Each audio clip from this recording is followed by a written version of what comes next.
9월 14일 만기일이나 PPI 경제 지표보다는 미국에 상장될 나스닥 시장에 상장될 ARM의 움직임 그 전략 수립을 해주셨었고 또 선물 지수를 봤을 때 상방 쪽이 열려 있다라는 말씀을 주셨었어요. 한 주 전에 그 이후로 흐름 어떻게 보셨는지 좀 먼저 들어볼까요?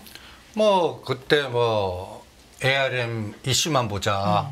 CPI, PPI 보지도 말고. 네. 그래갖고 15일 날 꼭지가 찍은 것 같아요. ARM이 그날 25% 오르고 그 다음 날이 꼭지. 우리 선물도 그 다음 날이 꼭지. 그러면 연속성이 없는 겁니다. 그 이벤트 드라이브니 그 재료가 노출되면서 네. 한 게임이 끝나는 거죠. 8월 18일 날 시작한 게임이 하나 끝난 거예요. 네. 그러니까 326, 그때는 9월물이었죠. 12월물은 한 328이었고 이게 한 20포인트 올렸어요. 20포인트면 지수로는 한 200 정도 올린 건데 네. 실제는 그거보다 못 갔죠. 다른 누르는 것 때문에. 이게 그 에너지입니다. 그래서 하루에 그러니까 공모가가 51불이에요. 그리고 69불까지 갔다가 지금 현재 55불 정도. 대표님 흥행에는 성공이 한 거죠? 당연하죠. 예. 이것 때문에 이제 또 그 보스턴 다이나믹 보스턴 로보틱스 두산 로보틱스. 두산 로보틱스 말고 그 우리 정의선 회장님이 지분 투자한 네, 보스턴 다이나믹. 예.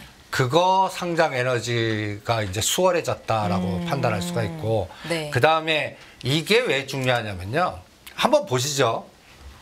저는 미국 시장은 한 4가지 갖고만 지금 에너지를 봅니다. 테슬라. 테슬라는 요 기점이 8월 1일, 8월 18일 저점입니다.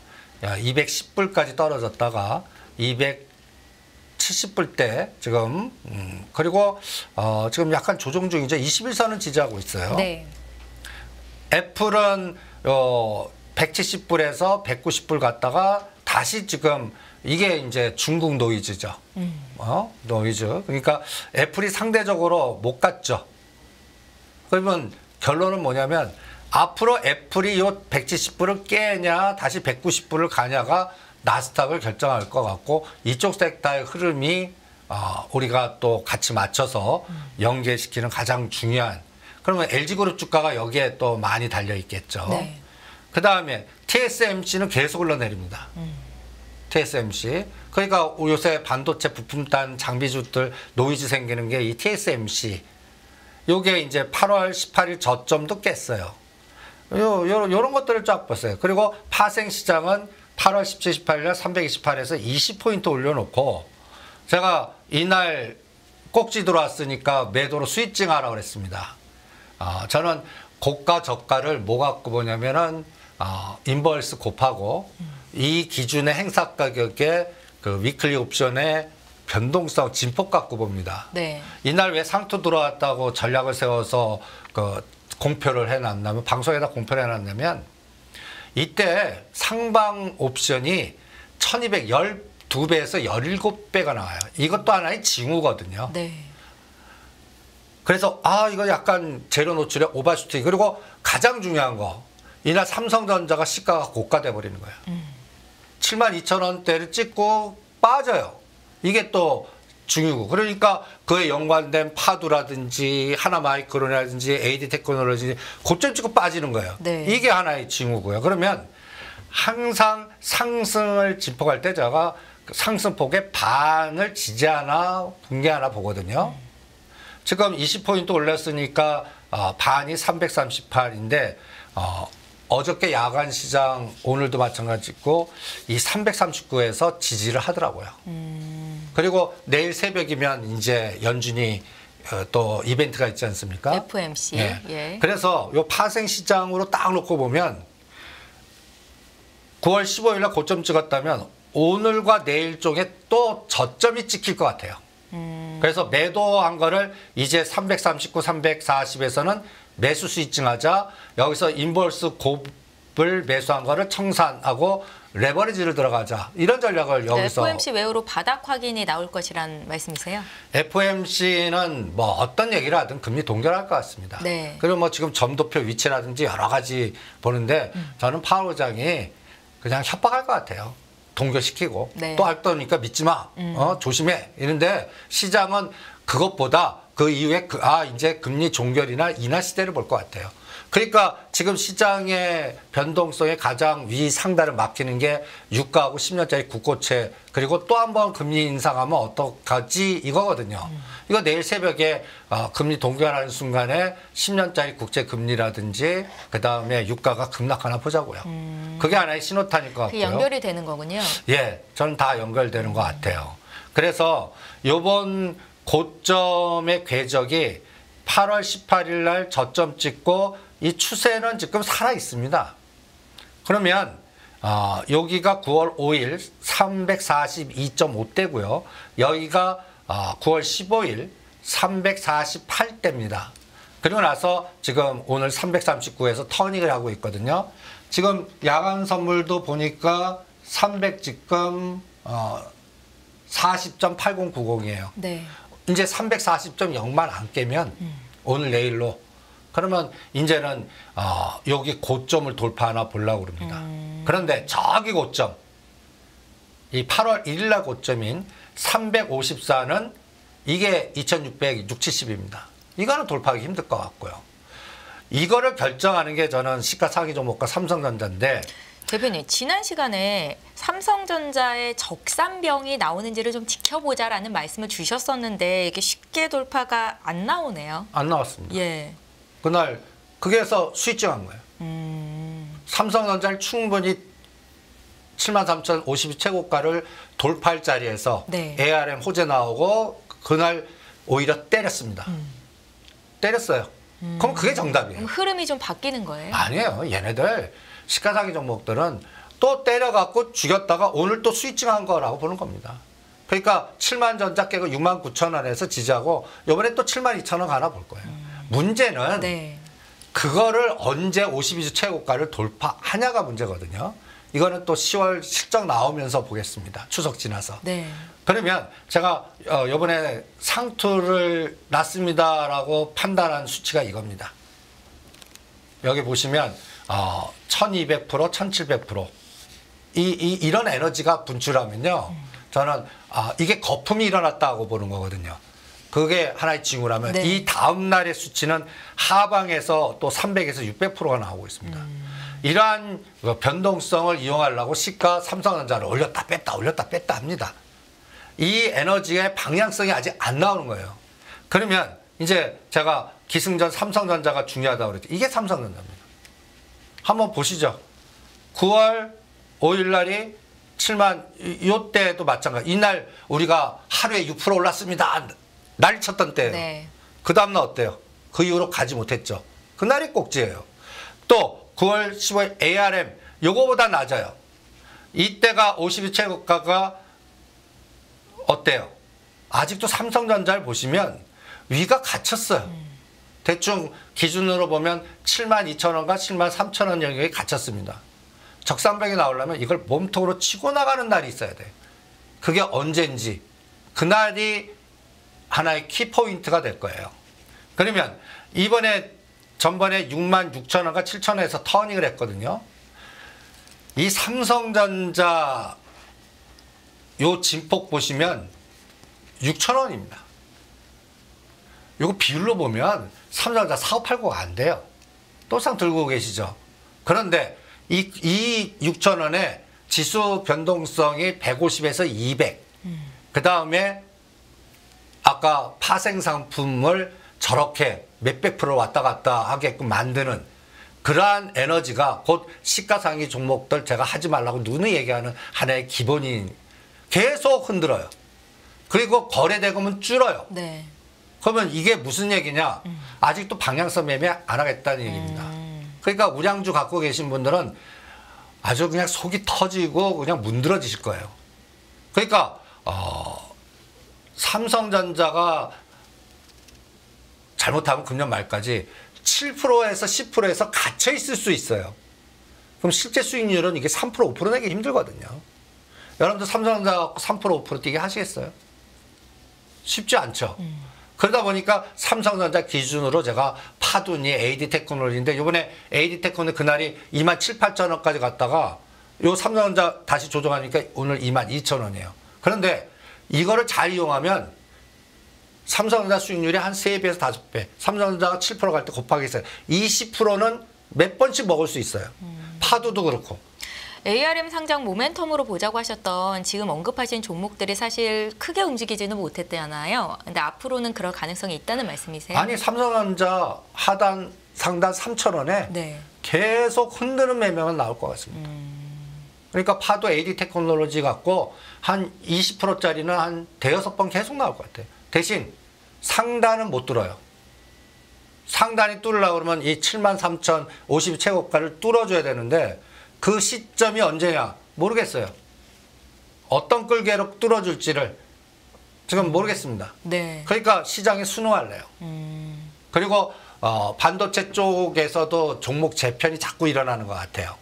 그동안 급등한 것들은 팔아먹고 새롭게 뭔가 전환이 되는 게 삼성 밸류체인인데 이번에는 저는 SFA 그룹 주가를 또 한번 추적해 보십시오라고 하겠습니다.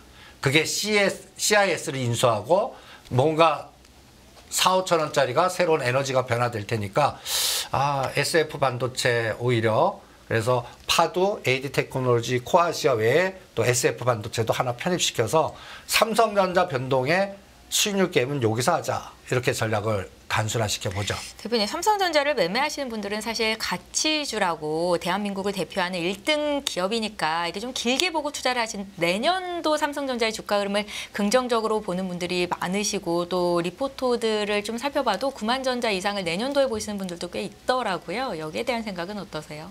외국인들이 그 전략 방향을 주지 않는 한 꿈 깨라고 그럽니다. 그러니까 자꾸 언론에서 그런 에너지를 주는데 네. 저도 추세로는 어쩌면 3년 걸릴 수도 있어요. 9만전자까지 가는데. 네. 이게 그래서 무서운 장 같아요. 위도 갇혀 있고 아래도 갇혀 있어서 좁은 박스는 2,500에서 2,650. 네. 조금 큰 박스는 2,450에서 2,750. 요 진폭에 삼성전자가 매매가 안 되고 삼성전자뿐만 아니라 시가상위 종목들이 다 갇혀 있게 해버리는 거예요. 그러면서 수익률은 테마주나 또 거버넌스 게임 관련된 그 사이에 우량주도 더블 게임들이 막 나옵니다. 포트에 따라 바이오 쪽에도 그렇고 이번에 모빌리티나 그 자율자동차에서 현대 오토에버가 가는 거 10만 원에서 20만 원까지 가는 것도 보세요. 삼성 갇혀 있는데 그러한 그룹주 주가에서도 큰 게임들이 나오잖아요. 철저히 차별화 장이에요. 그러니까 종목 찾기예요. 그래서 앞으로 저는 이렇게 그려놓을 겁니다. 삼성전자를 7만 원을 놓고 500원 올렸다, 500원 뺐다, 1,000원 올렸다, 1,000원 뺐다, 1,500원 올렸다, 1,500원 빠졌다. 이 박스가 어떻게 확장되나 이렇게만 볼 겁니다. 네. 그리고 이 74,550 최고가를 돌파하지 않는 한 추세 상승은 없다. 지수는 갇혔다. 그러니까 롱숏의 하단에 있는 것 갖고만 사자. 지금 시가상위 종목들 중에서는 제가 10만 원대면 LG전자가 이제 들어왔습니다. 24만 원, 25만 원대 LG 이노텍이 들어왔습니다. 그런 거. 그리고 17만 원대 현대 글로비스가 들어왔습니다. 그래서 현대 오토에버 20만 원대 하지 마시고 현대 글로비스로 가라. 이게 이제 시가상위 종목의 롱숏에 또 포지션 조사해보고 대차 매매 조사해보고 롱숏 전략으로 선택해 드린 거거든요. 네. 그 전략을 계속 유지하겠습니다. 대표님, 앞서서 시장의 거래 대금이 굉장히 적은 상태가 유지되고 있다라는 말씀을 주셨는데 오늘 기준으로는 코스피, 코스닥 합쳐서 한 15조 정도 거래 대금이 나왔더라고요. 이 같은 일이 벌어지는 이유 중에 하나를 보니까 두산 로보틱스 청약일이 내일 모레 이렇게 이틀간 있고 또 자금 쏠림이 있을 것도 같은데 시장에서 지금 10월 5일에 상장이 되는 이 두산 로보틱스에 대한 관심도가 굉장히 높잖아요. 그런데 실제로 로봇 관련주들은 흐름이 좀 좋지 못합니다. 어떤 이유에서일까요, 대표님? 이제 가까워지니까 그동안 미리 이렇게 표현하면 이제는 좀 죄송하지만 차익 실현이 나오는 건가요? 벌써 그러니까 제가 그 레인보우 로보틱스라든지 그 로봇 관련주들은 때려라.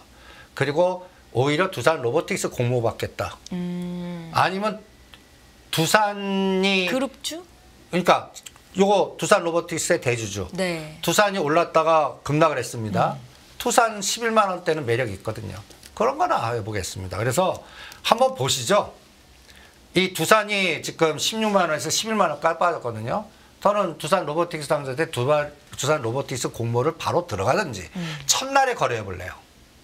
상장 첫날이요? 네. 변동성이 굉장히 클 텐데. 한번 파도도 그렇게 해봤거든요.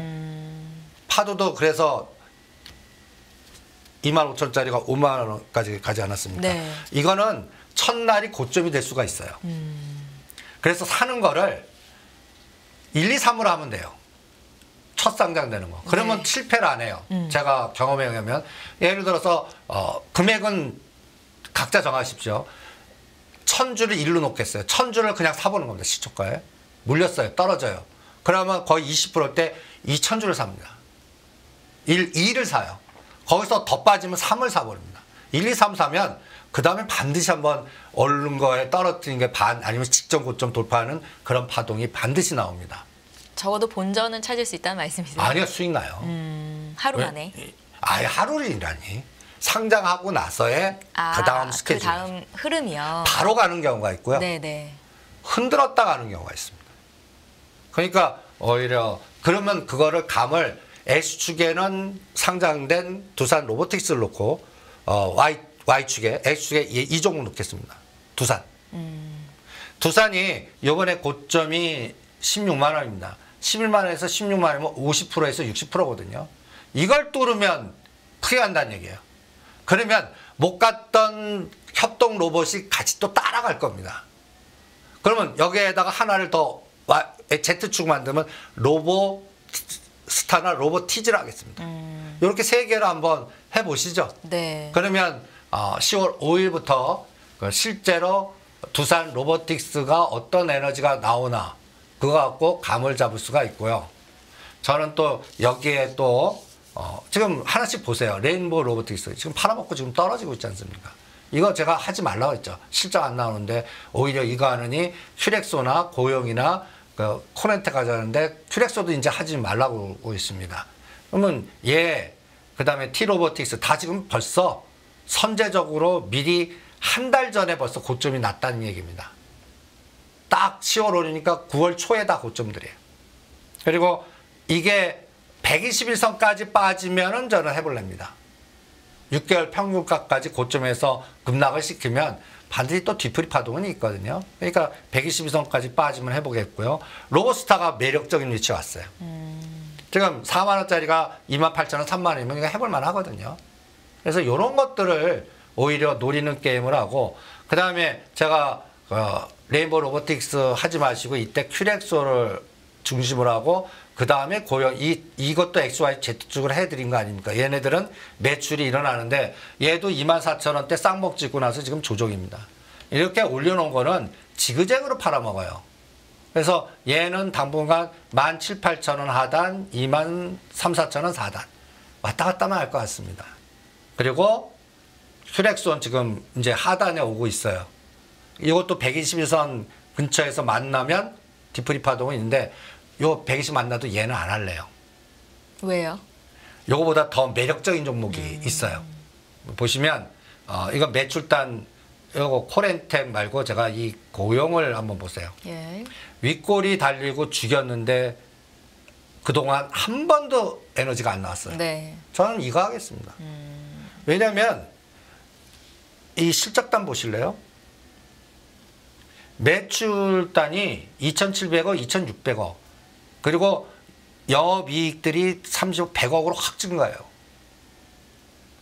지금 전번에 우리가 그 재무제표로 레인보우 로보틱스 이거 보지 않았습니까? 300억, 500억 적자 기업이었는데 저렇게 삼성이 인수한다고 분출하지 않았습니까? 얘네들은 100억 단의 분기 영업이익을 내는 기업입니다. 근데 12,000원이에요. 저라면 이거 하겠습니다. 그리고 15,000원과 17,000원 오면 또 때려보겠습니다. 그리고 그걸 돌파하는 에너지는 두산 로보틱스 상장 이후에 로봇이 또 어떻게 응집되나 자금이 어떻게 유입되나 그쪽 ETF의 에너지가 증가하나 그거 갖고 보겠습니다. 그러니까 그거는 10월 5일부터 연말까지의 또 결론이니까 10월 5일 상장하고 나서 또 판단하자고요. 그러니까 또 다른 테마의 한 축이었던 로봇 테마주가 죽지는 않았다는 관점에서 말씀하시는 거예요. 그렇죠. 뭐 아직 안 간 것들의 선순환은 계속 나올 것 같아요. 네, 지금 네. 금년이나 내년까지 로봇, 그다음 원전, 우주항공, 제가 또 5G, 소외주만 또 찾는 감각에서 그런 것들이 선순환을 찾는 장이다. 지수 관련주는 쳐다보지 말라. 이 시간 통해서 계속 강조하지 네. 않습니까? 그중에 로봇도 하나의 흐름인데 여기서도 반드시 중요한 거는 이제는 실적이 뒷받침돼야 돼요. 매출이 일어나고 실적이 뒷받침돼야 됩니다. 그냥 꿈만 갖고 가는 거는 이제는 점점 어려워질 것 같습니다. 그러니까 수급이 줄어들면요. 네. 간단히 얘기해서 민낯이 보이는 거예요. 거품으로 이제 갔던 것들이 붕괴되고 알짜만 남는 실적이 그래도 커버되는 거, 매출이 일어나는 것만 선별화돼서 갈 수 있다. 이렇게 판단해 드리겠습니다. 대표님, 로봇 하면 이 현대차 그룹이 투자한 보스턴 다이나믹스 앞서서도 언급을 하셨었는데 정의서 회장님의 거버넌스와도 아주 큰 연관성이 있는 종목이죠. 지속적으로 말씀을 해주고 계신데 ARM 상장 이후로 보스턴 다이나믹스의 상장도 기대가 되는 시점입니까? 앞으로는 어떻게 해야 될까요? 저는 앞당겨질 거라고 봐요. 왜 그러냐면 네. 제가 ARM 나스닥 상장 굉장히 중요하게 보거든요. 이게 성공했습니다.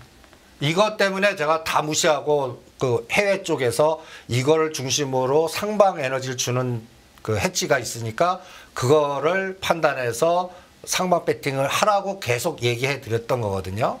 그리고 12월 물은 크게 먹을 것 같습니다라고 얘기해 드린 것도 다 그 에너지 때문에 그렇습니다. 네. 그런데 성공했어요.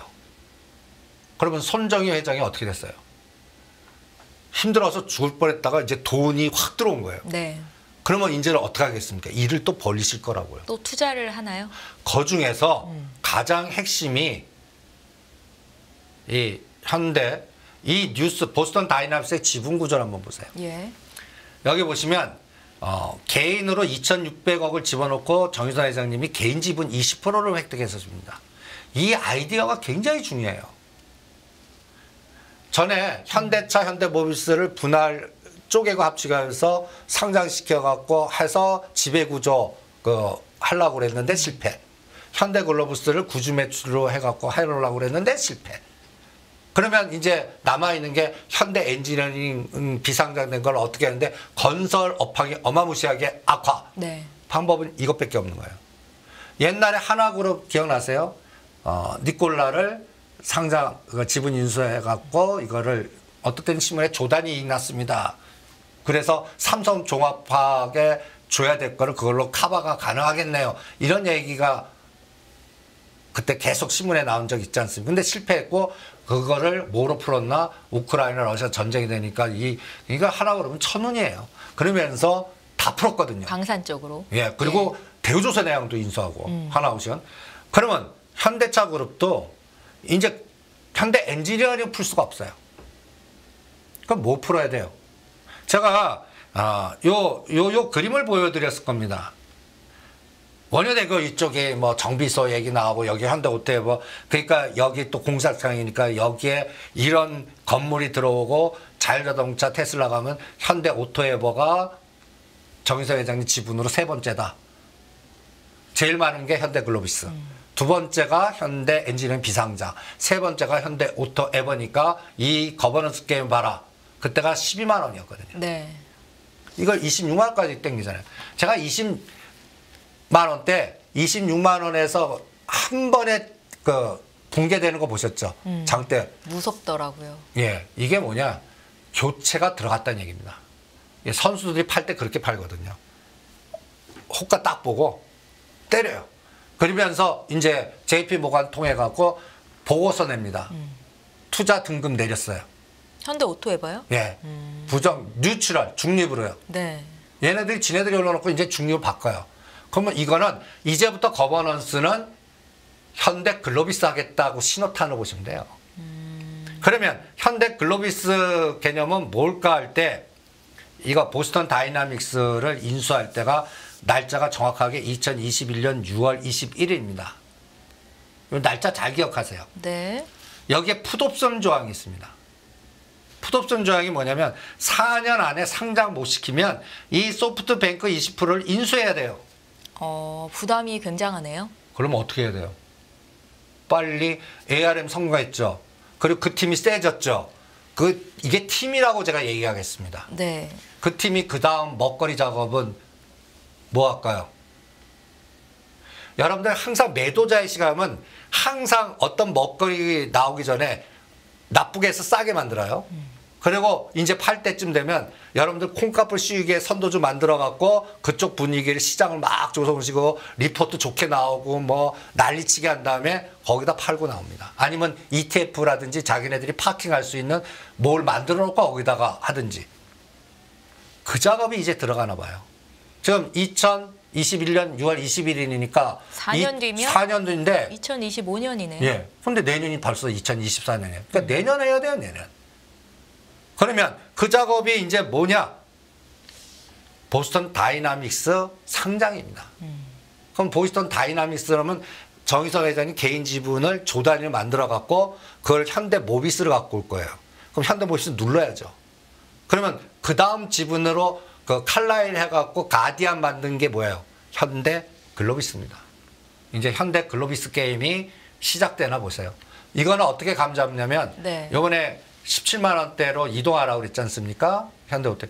요 벽을, 요 박스 벽을 몸통으로 뚫어봐요. 20만 원 선이에요. 20과 22만 원입니다. 요때 어떤 재료가 나와서 요거를 30만 원까지 가는 속도를 강화시키나. 분명히 가디안 칼라일이 뒤에서 작업을 할 거고 그 다음에 보스턴 다이나믹스 카드를 손정희 회장님하고 뭔가 형성을 할 겁니다. 요 부분이 아니면 사우디에서 그 뭔가 수주 재료를 또 마케팅 이건 운빨이 필요해요. 네. 그건 뭐 본인이 원한다고 해서 되는 건 아니니까 이런 것들이 이제 수소 트램이라든지 뭔가 나와야 돼요. 그래서 수소 쪽에서 풀리든지 보스턴 다이나믹스에서 풀리든지 어떻게 하나 보죠. 그래서 이제 거버넌스 게임에 두 가지가 남았어요. 현대 엔지니어링을 푸는 거, 그 다음에 현대 글로비스 지분 갖고 푸는 거. 이 두 가지가 또 핵심이니까 삼성전자, SK하이닉스 시가상위 종목들 갖고 계신 분은 일로 빨리 바꾸시면 또 현대 오토 에버 같은 에너지가 나올 수 있거든요. 당분간은 그런 대주주의 끌개, 탐욕, 목표 이거에 연결된 거를 집중하시는 게 더 핵심이 아닌가. 그 순서는 잘 모르겠어요. 이게 현대 엔지니어링 푼다는 거는 10월 달에 이제 사우디나 또 아랍에미레이트 대통령 와서 원탑팀에서 생각지도 않았던 소형 원전이라든지 수주라든지 이런 것들이 조 단위가 쫙 풀리면 가능해요. 그럼 그쪽부터 먼저 건들 겁니다. 순서는 그때 상황에 따라서 결정이 될 것 대표님, 같습니다. 현대 엔지니어링이 비상장이잖아요. 네. 상장에 대한 이슈는 없습니까? 그러니까 그게 업황이 돼야죠. 건설업황이 좀 건설업황, 살아야. 예. 그러면 기준 금리도 좀 내려야 될 거고. 그렇죠. 예. 금리는 내립니다. 금리는 뭐 내년도에 그 점도표 보면 추세는 내리는 거니까 네. 뭐 내리는데 그 시간의 문제가 결정이 되겠죠. 그런데 저는 빨리 한국은행이 우리 선제적으로 금리 인하 시킬 것 같아요. 빠르면 6개월 안에 한다. 뭐 이렇게 판단하고 내년 있습니다. 상반기 늦어도. 네, 내년 상반기. 예. 정의서 회장의 거버넌스와 관련해 투자하고 계신 분들은 오늘 이 말씀을 꼭 참고하셨으면 좋겠고요. 다음 이슈로 좀 넘어가 볼게요. 유가가 100불을 넘어간다고 난리고 유가가 오르면 이제 앞으로 인플레가 더 올라갈 거고 미국의 금리 동결, 뭐 금리 인하는 좀 기대하기가 어려운 건 아닌가라는 리스크가 좀 불거지고 있는데 여기에 대한 의견을 좀 여쭤볼까요, 대표님? 싹 일단 무시하라고 합니다. 무시해요? 예. 저는 유가 오히려 유가가 지금 난리치고 10년짜리 국고채가 상단을 맞거든요. 네. 전 이란 덕분에 풀린다고 봅니다. 이란의 원유가 풀릴 가능성을 보시는 거군요. 당연하죠. 미국이 왜 우리나라 보고 돈 줘? 이 하나의 이것이 있으면 저것이 생기잖아요. 네. 사우디가 말을 안 듣거든요. 중국에 의존하고 독자적으로 하고 그리고 감산해서 유가를 올리니까 이 자기네들 인플레이션 건드리들 상당히 노이즈가 있고 그러면 이란이 어떤 거냐면 적성국이었으면 불량 국가 딱 두 나라 북한하고 이란 네. 그 나라하고 대화하고 외교 맺고 손잡고 프렌들리 가잖아요. 그게 뭐예요? 이란산 석유 풀린다는 얘기예요. 그러면 이제 뭐만 나오면 돼요? 금리 동결 11월, 12월에 없어만 나오면 되잖아요. 그런 추세로 갈 겁니다. 그러면 이번에 그러니까 21일 새벽에 금리 동결 저는 거기다 배팅하거든요. 금리 동결했어요. 유가하고 10년짜리 국채금리가 장대 음봉 나온다. 그러면 나스닥 아까 애플이란 이런 게 올라간다. 근데 상단은 못 뚫는다. 삼성전자 우리 상단 못 뚫는다. 그런데 장은 선순환된다. 유가를 미리 그려와봤습니다. 이렇게 되나 보자고요.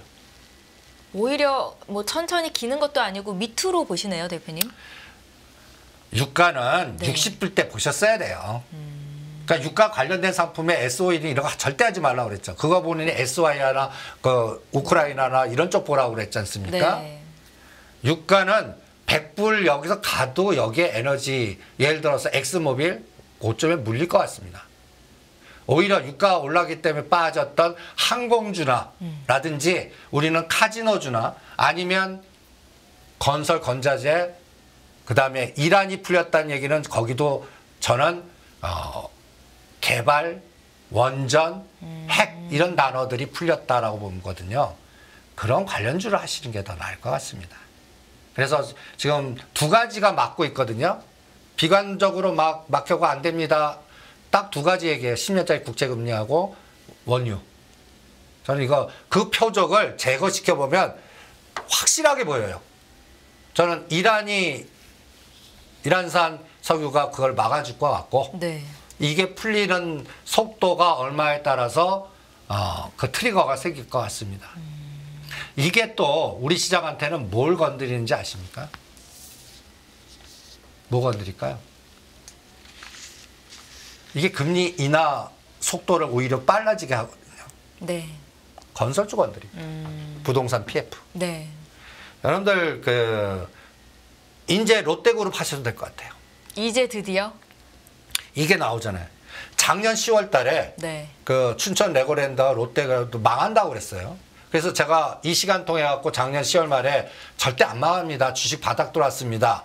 그게 2100이었어요. 네. 그리고 진짜 망하는지 제가 메리츠 금융 지주하고 미래 투자증권을 사보겠습니다. 그때 미래 투자증권이 6,000원이고 네. 그 메리츠 금융 지주가 21,000원이었습니다. 어떻게 되나요, 대표님? 롯데는 안 하겠습니다 그랬어요. 이게 자꾸 뭐 진짜 어떻게 될지 모르겠으니까. 근데 여기서 우발채무 털어냈다고 딱 나왔죠. 이때부터 롯데 지주가 올라가기 시작합니다. 이 뉴스 나오고 나서. 또 하나는 이게 메리츠 금융 지주의 실제 파동입니다. 오. 작년 10월 달이 2만 원, 2만 5천 원인데 저는 4만 원과 4만 5천 원에서 끝날 줄 알았어요. 네. 더 갑니다. 이 메리츠 금융지주가 가장 목표가 부동산 PF 그 담보 잡아갖고 계속 롯데그룹에다가 일조해갖고 펀드 만들어 인수해주고 중심으로 그러니까 부동산 PF 문제 터지면 제일 망할 상품 구조가 제일 많은 거니까 난리나 회사인데 주가는 어때요? 위험의 공포의 벽을 타고 나서 실적 고전에 제일 급등한 금융주입니다. 이게 현실인 것 같아요. 그런데 재밌는 거는 네. BDS에서는 아직 못 갔습니다. 다음 재밌죠? 타자일까요? 얘는 네. 내가 깊게 생각하면 해외 부동산 때문에 그런 것 같아요. 그리고 리스크 부담이 있군요. 예, 해외 부동산 쪽. 전 정부 때 이쪽이 그 회장님 주도하에서 해외에 많이 투자했거든요. 실패를 많이 한 것 같아요. 이게 여기 녹아난 것 같습니다. 근데 저점은 안 깨요. 네. 그래서 제가 선을 하나 딱 거봤습니다. 이 미래에셋 증권이 8,000원을 넘어가면 이거는 유동성장 온다. 심지어는 너무 빠른 얘기지만 금리 인하에 유동성장 옵니다라고 떠들겠습니다. 그럼 유동성장 오면 뭐가 와요? 건설, 건자재. 지금 배당 투자하고 은행주 하지 마시고 이 미래에셋 증권 보고 금리 인하 대비해서 얘가 8,000원을 가면 그대로 읽어주겠습니다. 또 하나는 서울 옥션 하겠습니다.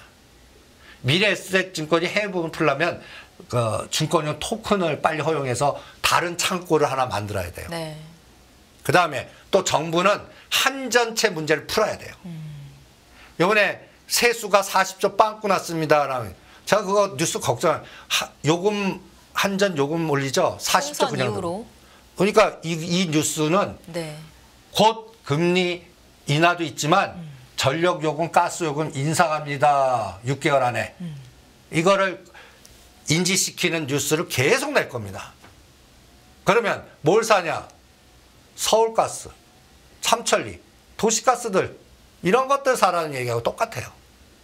그러니까 지금 시장을 딱 보면 어떤 정부의 방향성과 공포를 만드는데 실제 시장은 정반대로 갈 것 같거든요. 네. 그러니까 그런 것들을 핵심으로 노리시는 게 어떻겠나. 그래서 아까 이렇게 유가하고 관련돼 갖고 쭉 나온 게 우리나라 잘하면 유동성장 만들고 그다음에 또 유가 떨어지는 순간 대체 에너지 그래서 원전이나 다른 에너지의 속도를 낼 거고 그다음에 또 하나는 정부의 정책 방향성이 속도를 또 낼 거고 이게 전력 요금과 가스 요금 인상 속도를 빨리 만드나.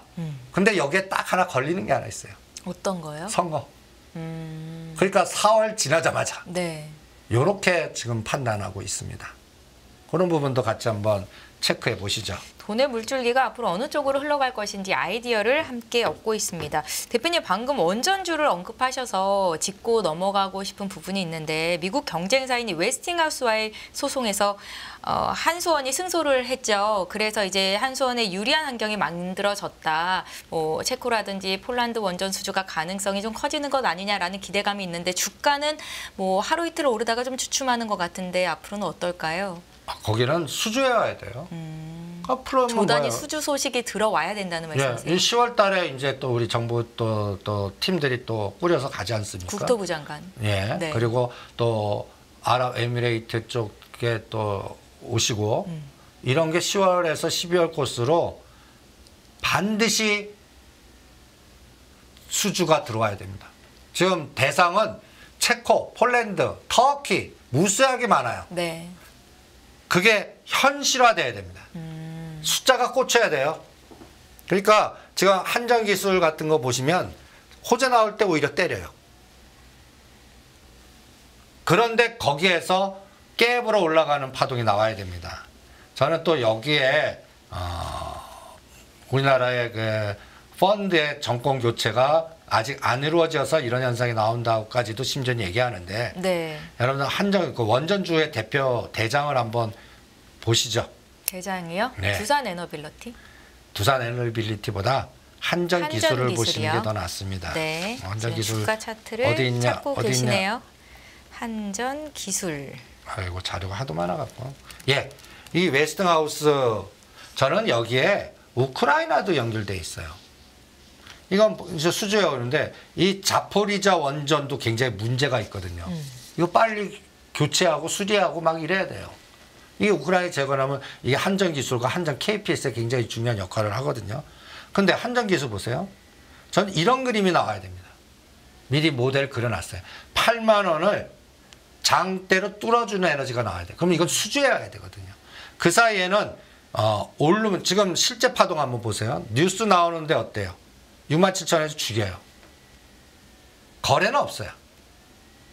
이거를 받아갖고 하루에 20%라도 에너지 주는 8만 원을 돌파하는 실제 파동이 나와줘야 됩니다. 그러니까 장이 보여줘야 돼요. 네.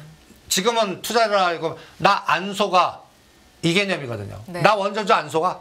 내가 호재 나와서 들어가면 그 노상 물렸어.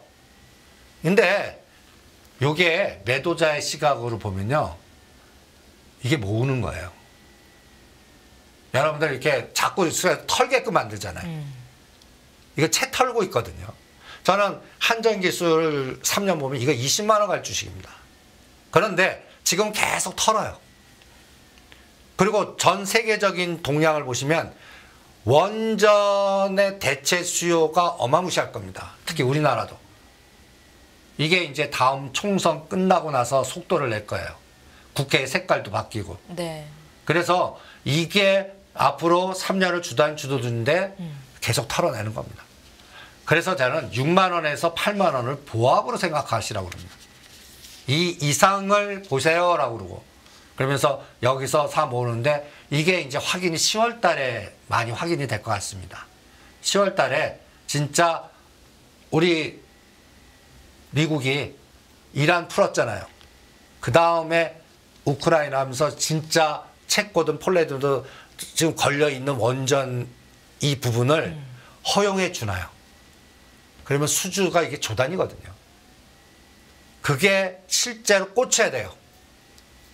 그러면 얘는 확인하고 따라가도 늦진 않아요. 그러니까 이런 거는 저는 일단 기본으로 사놓으시고 네. 8만 원을 돌파할 때 시작이다. 이렇게 판단하겠습니다. 예, 잘 알겠습니다. 원전주 관련해서 궁금하신 분들 많으신 것 같아서 의견을 좀 여쭤봤습니다. 대표님, 내년까지도 계속해서 소외주의 반란은 지속될 것이다라는 말씀을 주고 계신데 그중에서 하나로 언급하셨던 게 바로 5G였거든요. 그런데 정말 주가 급등이 나왔습니다. 근데 오늘 시장일까요? 매도 사인 냈어요. 아, 그런가요? 추세적인 상승은 아니에요? 아, 추세 상승이죠. 근데 추세 상승할 때 이게 어마무시하게 3년 동안 빠진 주식이거든요. 네. 사실 뭐 이 정도 반등은 양이 안 차죠. 월봉 보면 양이 안 차요. 근데 일봉 보면 이게 단기적으로 70%라고요. 네. 그러면 저는 이럴 때 50%는 1년 단위로 봅니다. 1년 단위로. 1년마다 봐요. 네. 그럼 1000주당 500주는 1년 후에 주가 보고 팔 건가 살 건가 결정하는 호흡이에요. 500주는 어떻게 하냐? 오늘 때리라고 그랬어요. 때려서 10에서 20%를 강제로 빼봅니다. 이렇게. 오늘 고점이 17,300원입니다. 10% 빼면 15,600원. 네. 20% 빼면 14,000원. 1000주 팔아갖고 1100주에서 1200주 되는 사이에서 반은 무조건 다시 사겠습니다. 점점 안 맞출래요. 단기간에 이 주가가 이렇게 상승했습니다. 10,000원짜리가 17,000원이요. 그러면 60% 에너지가 나온 거거든요.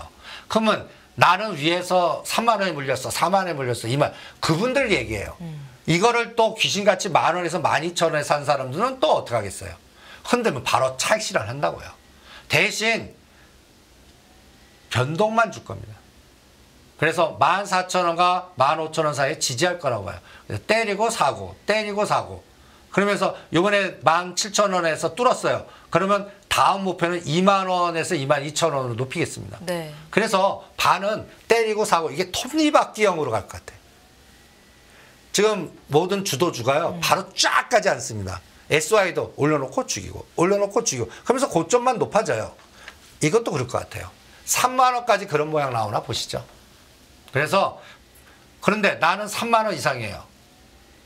이런 거를 매수 단가 때문에 너무 손절해 갖고 다시 살 능력이 안 되세요. 그런 분들은 주무세요. 그러니까 각자에 따라서 매매 위치, 그다음에 실력, 그다음에 매수 단가 여기에 따라서 다 전략이 달리 설정할 수가 있을 것 같습니다.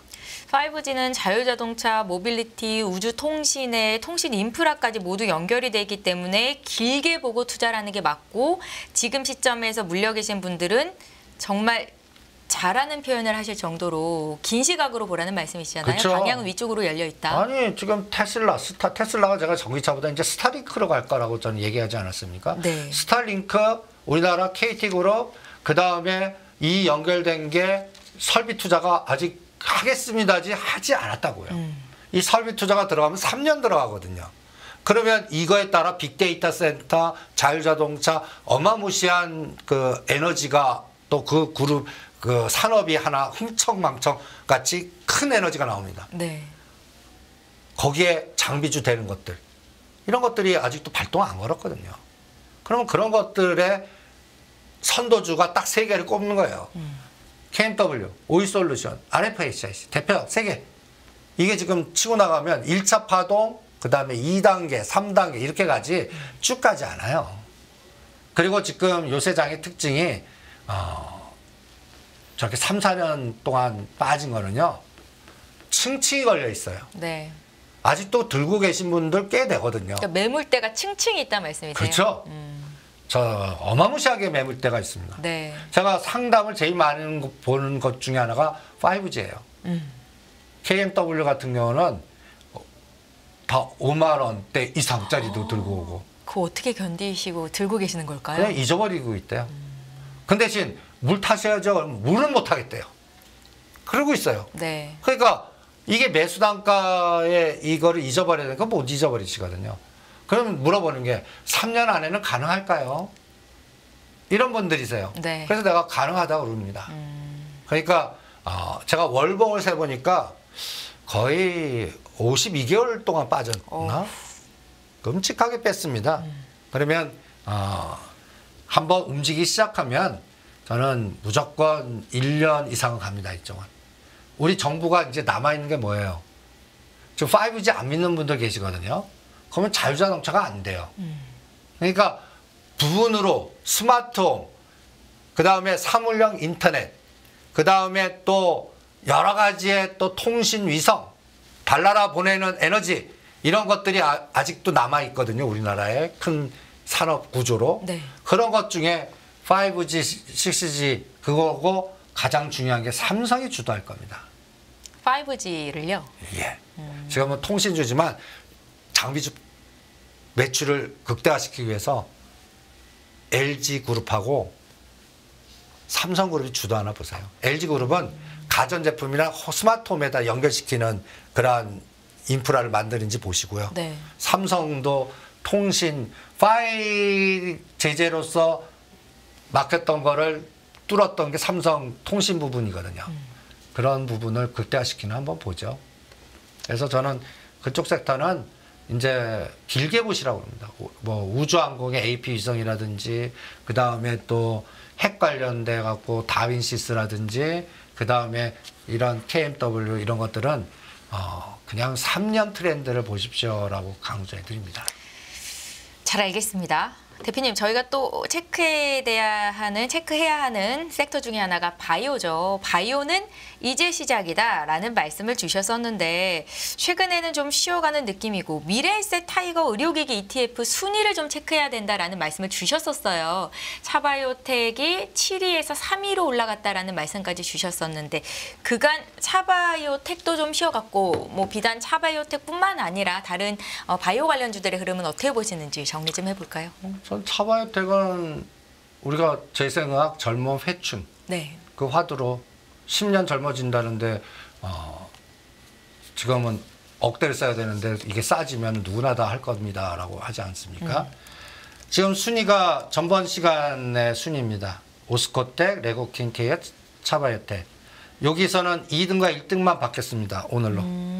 레고킨 바이오가 1등, 오스코텍이 2등, 차바이오텍은 똑같습니다. 네. 그런데 증가래 외국인이 요새 계속 매수하는 걸 보실 겁니다.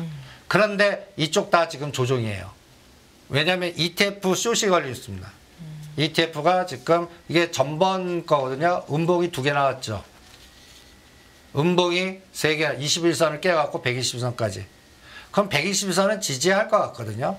여기서 돌릴 때 이제 다시 올라가겠죠. 그러면 차바이오텍을 기준으로 보시면 전 이렇게 그려보겠습니다. 23,000원까지 갔어요. 18,000원대에서 지지 하나 보시죠.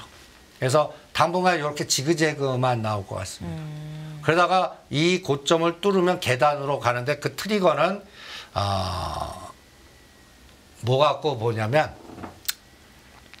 저는 모른 재료가 나와야 돼요. 시장에 알려지지 않은 특별한 재료요. 아니 대충은 압니다. 네. 차 헬스케어 IPO. 전에 이쪽을 저희가 선택할 때 저희가 보여드린 그림이 하나 있지 않습니까? 우리가 거버넌스 게임으로 항상 할 때 아이고 그 넥슨 바이오 그림 못 찾겠네요. 네네. 그러면서 차 헬스케어를 전략적 투자자로 해갖고 이게 의료병원이거든요. 네. 원격 진료, 의료병원, 의료민영화. 지금 인천 경제청에서 차병원한테 병원 그쪽 땅 허용해줄 때 같이 업무 제휴하자라는 뉴스가 최근에 나왔습니다. 이게 풀려야 됩니다. 그게 풀리면은 이제 이번에 12,000원에서 23,000원 이게 한 진폭이거든요.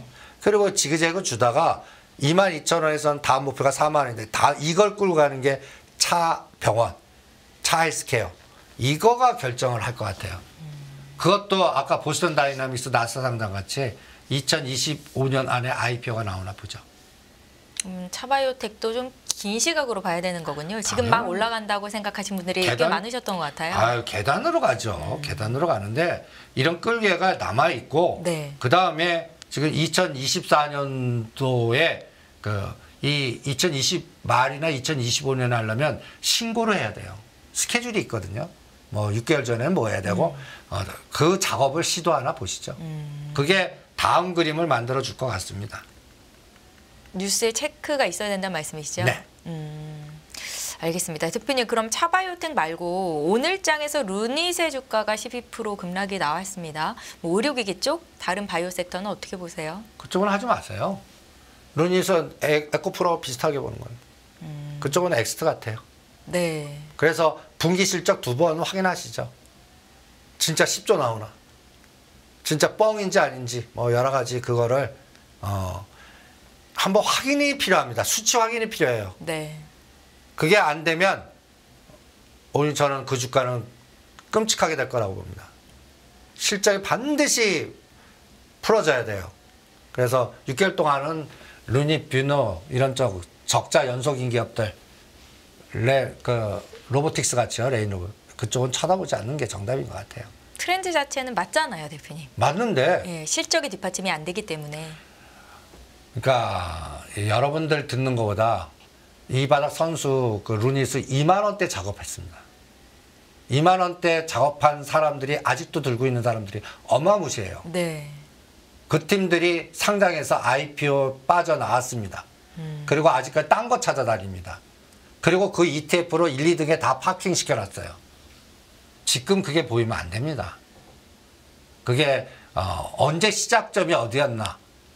그러면 지금은 그냥 나중에 보는 거예요. 저 뭐라 그럴까. 개인 투자자만 다 들고 있다는 얘기. 선수들은 저는 다른 데 가고 있습니다. 그래서 지난주에 이제 삼성이 갖고 있는 ETF 상품 2가지를 말씀을 하시면서 오히려 뭐 삼바나 어떤 종목들이 있었죠. 그쪽으로 투자하는 게 오히려 낫겠다라는 말씀을 주셨었는데 오히려 셀트리온도 있었던 것 셀트리온으로 같고요. 투자하거나 SK 바이오사이언스 투자하는 게 낫어요. 나요. 근데 그것도 또 대형주니까 박스로 하거든요. 네. 그래서 제가 가장 강조하는 게 그 젠 시리즈.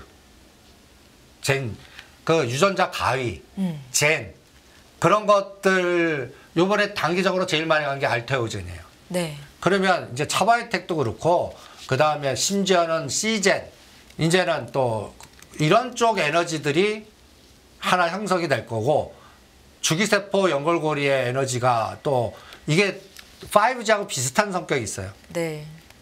그런 것들 들여다보는 게 낫습니다. 소외된 쪽에서 수급 들어오면 움직이는 가능성들.